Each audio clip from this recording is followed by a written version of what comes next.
धेरै भयो अन्धकारमा बसेको, अब उज्यालोतिर लाग्ने बेला आयो।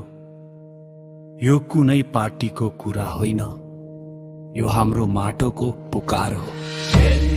गाउँबाट उठ, बस्ती बस्तीबाट उठ, भ्रष्टाचारको जालोलाई अब जरैबाट उखेली पठाऊ। रविले घन्टी बजाए, बालेनले बाटो देखाए, गुरुमानको यो माइकमा जनताको आवाज हो।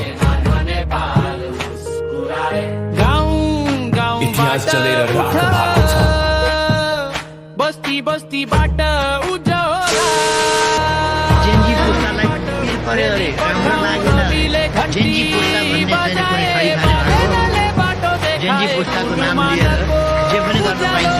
प्रधानमन्त्री नयाँ नेपाल मुस्कुराए। गाउँबाट उठ, बस्ती बस्तीबाट उठ, भ्रष्टाचारको जालोलाई अब जरैबाट उखेली पठाऊ। रविले घन्टी बजाए, बालेनले बाटो देखाए, कुलमानको उज्यालोले नयाँ नेपाल मुस्कुराए।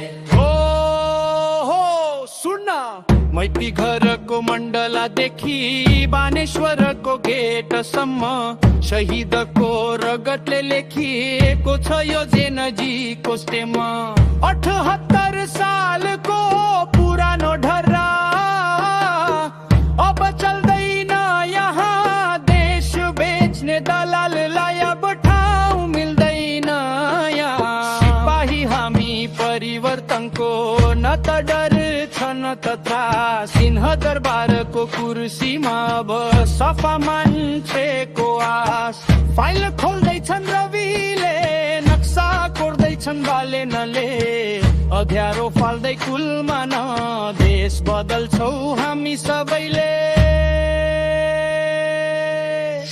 गाउँ गाउँबाट उठ, बस्ती बस्तीबाट उठ, भ्रष्टाचारको जालोलाई अब जरैबाट उखेली पठाऊ। रविले घन्टी बजाए, बालेनले बाटो देखाए, कुलमानको उज्यालोले नयाँ नेपाल मुस्कुराए। कतिन्जेल खाडीमा पसिना बगाउने, कतिन्जेल आमाको आँसुले सिरानी भिजाउने। छुटो आश्वासनको भारी अब बिसाउनु पर्छ। भ्रष्टको झ्याल खाना अब कसैले तोड्नै पर्छ। यो फागुनको थर को पालो हो।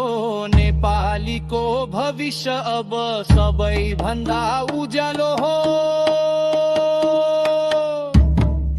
गाउँ गाउँबाट उठ, बस्ती बस्तीबाट उठ, भ्रष्टाचारको जालोलाई अब जरैबाट उखेली पठाऊ। रविले घन्टी बजाए,